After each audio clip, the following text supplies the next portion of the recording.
Hello everyone! Welcome back to our YouTube channel. This is Sir Chad, your Mathalongin mentor. Our topic for today is about rational exponents and radical expressions. So before I start, don't forget to subscribe and hit the notification bell icon para updated kayo sa mga videos na ina-upload ko. So wag na natin patagilin, let's begin!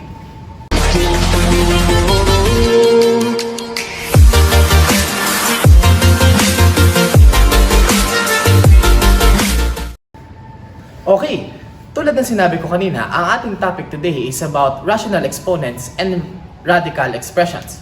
So first, alamin muna natin kung ano hitsura ng isang rational exponent and ng radical expression. Okay, so paano ba natin masasabi na ang isang expression has a rational exponent?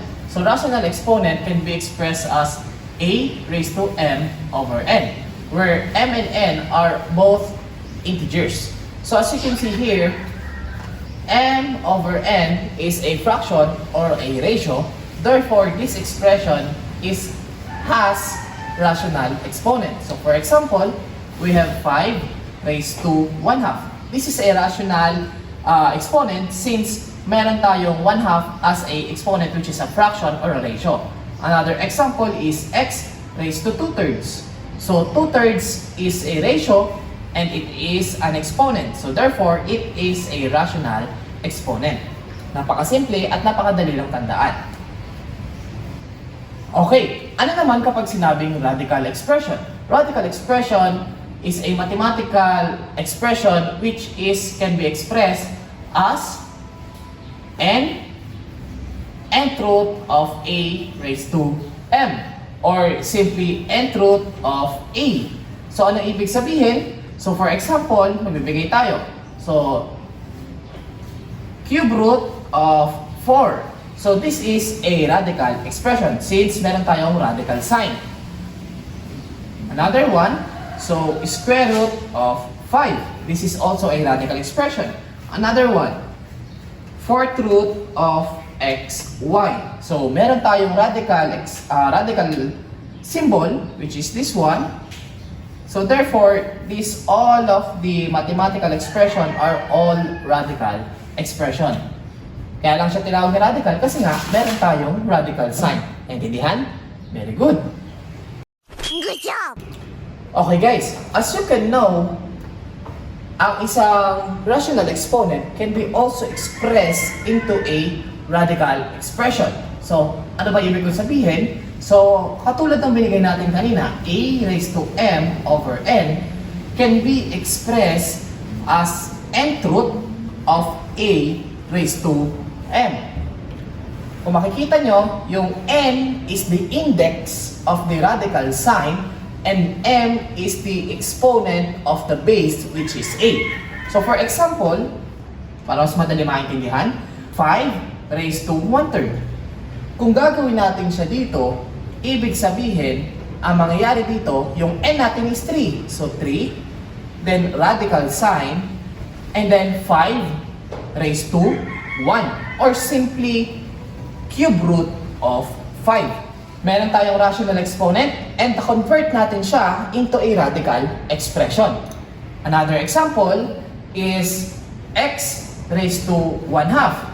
So pwede natin siyang gawin na 2, then radical sign, and then x raised to 1. Or simply, square root of x. Hindi na natin sinusulat yung 2 bilang index ng radical sign. Another example, a raised to 5 over 6. So, 6 yung index, and then a raised to 5. So, napaka-simple lamang i-convert ng rational exponent into a radical expression. Wow! Okay, now we will discuss about the different laws of radicals. Okay, the first law of radicals states that the nth root of a raised to power of n is equal to a. Ano bang ibig sabihin na? So, ang sabi niya, the nth root of a raised to the power of n is equal to a. How can we prove it? So, nth root of a raised to n. So as you can see here, we can write it as a raised to 1 over n raised to n. Saan galing yung 1 over n? Dito sa ating radical expression. Kinonvert natin siya into a exponential expression. And yung ating exponent is a ratio or rational exponent. So by the laws of exponents, so a 1 over n times n, which is n over n, is equal to a, n over n is equal to 1, so a is equal to a. So therefore, kaya nakuha itong a dito. So that is the first law of radicals. The second law of radicals states that the nth root of a times the nth root of b is equal to the nth root of the product of a and b. Okay, so ano yung sinabi ng second law? So the nth root of a times nth root of b is equal to nth root of the product of a and b. So paano natin nasabi yan? So i-convert natin to into a exponential expression which has a rational exponent. So a raised to 1 over n times b raised to 1 over n. So ginawa ko lang rational exponent. So next one, pwede natin pagsamahin si a and b. ab raised to 1 over n. Since parehas naman sila no exponent which is 1 over n. So we can write it as nth root of a times b, which is ito yung sinasabi ng second law of radicals.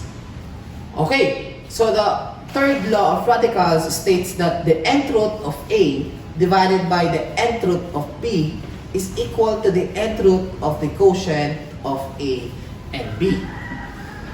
So ang sabi ng third rule, so the nth root of a divided by nth root of b is equal to the nth root of the quotient of a and b. So paano natin nagawa yan o paano naging ganyan yung kinalabasan? So a raised to 1 over n divided by b raised to 1 over n. Ginawa ko lang rational exponent. So it can be written as a over b raised to 1 over n, since parehas naman sila ng exponent which is 1 over n. And it can be written as the nth root of a over b, which is ito yung kinalabasan ng third rule. Naintindihan? Very good. Next rule, or the last rule of laws of radicals, states that the root of a root is the r of a, where r is equal to mn. Ano ibig sabihin? So, ang sabi, so meron tayong root of a root. So, nth root of the m root of a. So, ano mangyayari dito? So, ang sabi, ang kalalabasan niya is mn root of a, which is yung index is the product of m and n. Paano nangyari? So, itry natin i-convert ito dito. So, nth root of a raised to 1 over m. Kasi, ginawa lang natin siyang rational exponent. Next one. So, a raised to 1 over m times 1 over n. So, yung n natin, ginawa ko lang din rational exponent. So, multiplication of the exponent for the laws of exponent. So, a raised to 1 over m n. And we can write it as a radical expression which is m and root of a, which is yon yung kinalabasan ng ating pang-apat na rule. Gets? Now, these are all of the laws of radicals. These all four. As you can see here, it is also almost the same as the laws of integrals. Okay, now we will have an example on converting rational exponent into radical expression. So we will have 3 examples. So first one, 125 raised to 2/3. So maaari natin siyang gawin as the cube root of 125 raised to 2. So ito yung m, ito yung n.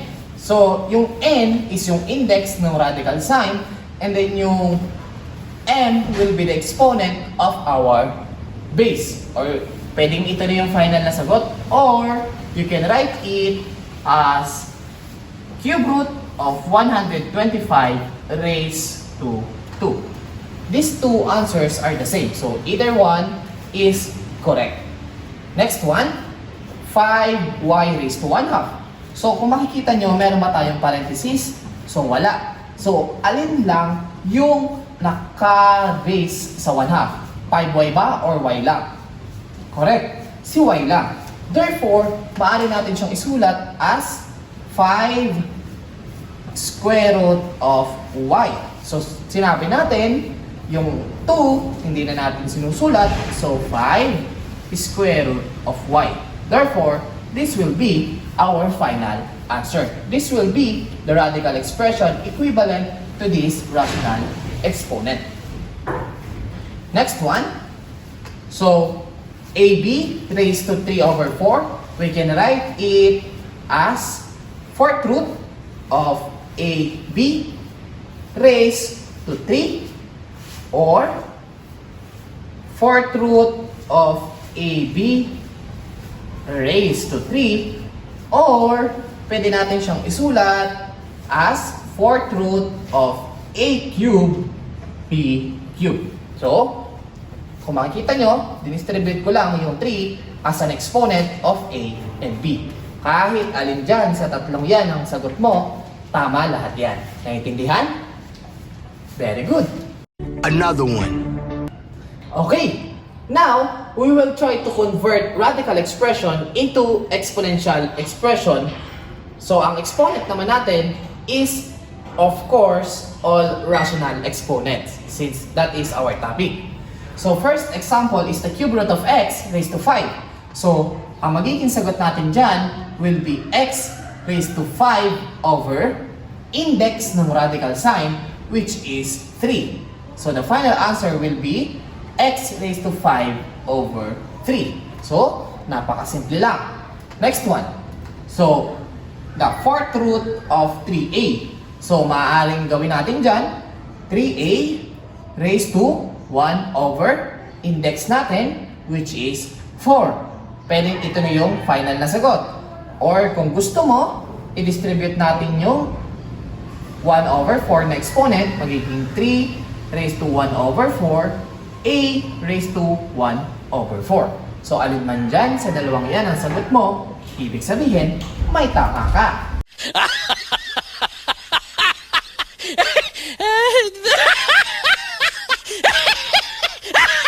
Last example tayo. So, the cube root of the 4th root of 228. So, following the laws of radicals, so, ang mangyayari dito, so magiging cube root of 228 raised to 1/4. Then next, so magiging 228 raised to 1/4 raised to 1/3. Multiplying the exponents, so ang mangyayari, so 228 raised to 1 over 4 times 3 is 12. So, ang mangyayari dito, so i-convert pa ba natin siya into a radical expression? Hindi na, kasi ang hihingi sa atin is exponential expression. And this will be our final answer. Naintindihan? Very good. I am the one, the way your son don't need. Okay, now, using the laws of radical, we will need to simplify all of these 3 expressions.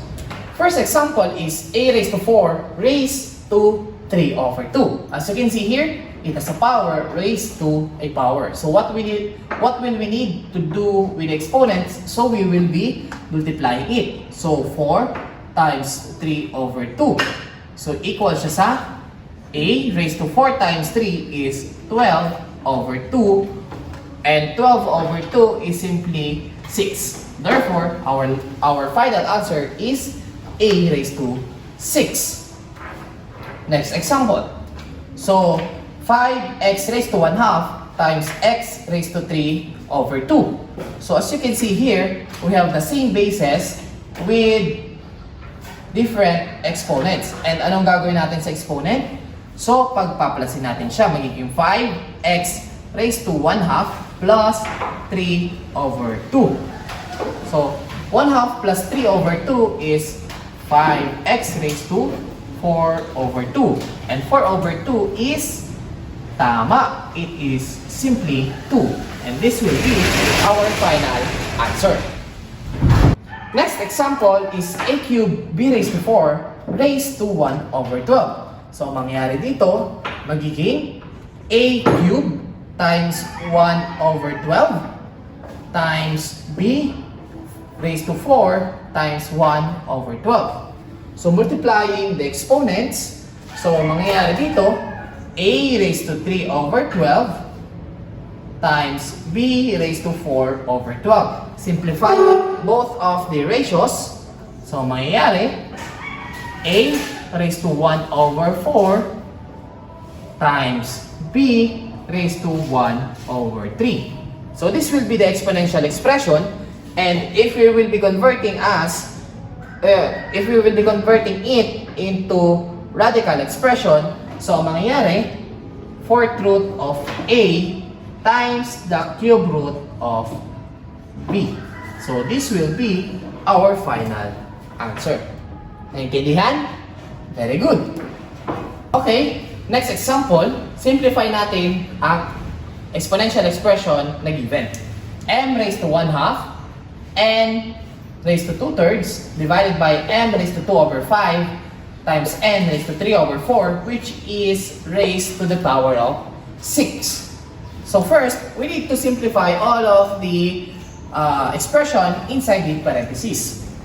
So magiging m raised to 1/2 minus yung exponent ng m na nasa denominator, which is 2 over 5 times n raised to 2/3 minus exponent ng n sa baba, which is 3 over 4. So, huwag kakalimutan yung ating power of 6. Now, we need to simplify all of the exponents of m and n. So, m raised to 1/2 minus 2 over 5. So, we need to find the LCD. So, the LCD is 10. 10 divided by 2 is 5 times 1, it is 5. 10 divided by 5 is 2 times negative 2, it is negative 4. So, kay n naman, n. So, ano ang LCD ng 2/3 and 3/4? So, it is 12. 12 divided by 3 is 4 times 2, it is 8. 12 divided by 4 is 3 times negative 3, it is negative 9. So, raised to 6. Next one, 5 minus 4 is 1 over 10 times n raised to negative 1 over 12 raised to 6.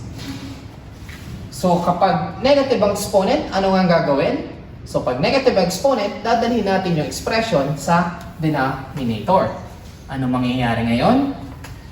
N raised to 1 over 10 all over n raised to 1 over 12. So, negative kapag nasa taas, then pag dinala natin sa denominator, magiging positive yung exponent. And don't forget the power of 6. Now, we need to multiply the power of 6 to the exponents of m and n. So, m raised to 1 over 10 times 6 all over n 1 over 12 times 6. Simplifying, m raised to 6 over 10 all over n raised to 6 over 12. Or kapag ginawa natin siya into a lowest term, m raised to 3 over 5 and m and n raised to 1/2. Kung ang hinihing sagot is nasa exponential expression, so maaari na natin itong ibigay na sagot. Pero kung ang hinihingi is radical expression, gagawin natin siyang radicals. So, 5 yung index ng radical sign, and m will be raised to 3. All over 1/2, so magiging square root of n. And this will be our final answer. Naintindihan? Napakadali lang. Oh my God! Okay, for the last example of this topic, so x raised to 10 raised to 1/5 plus x raised to 4 raised to 1/2. So first, multiply natin yung exponent sa power to a power. So x 10 times 1/5 plus x 4 times 1/2. So x will be raised to 10/5 plus x raised to 4/2. By simplification, 10 divided by 5 is 2 plus 4 divided by 2 is 2. So, same base. So, ang mangyayari, pagpaplasin lang natin siya. So, may 1 dito, may 1 dito. Hindi lang natin madalas nakikita kasi hindi naman sinusulat. So, ang magiging final answer natin will be 2x squared. So, this will be the final answer for this exponential expression given. Good job! Good job! That will be all for today, everyone. Hope that this video helps you understand more about rational exponents and radical expression. Don't forget to like and share, and if you have any comments, suggestion, and clarification, don't forget to write it in the comment section below. You can also message me directly in my Facebook page at Searchad TV, capital S, C, and U, TV. Again, this is Sir Chad, your Mathalongin mentor.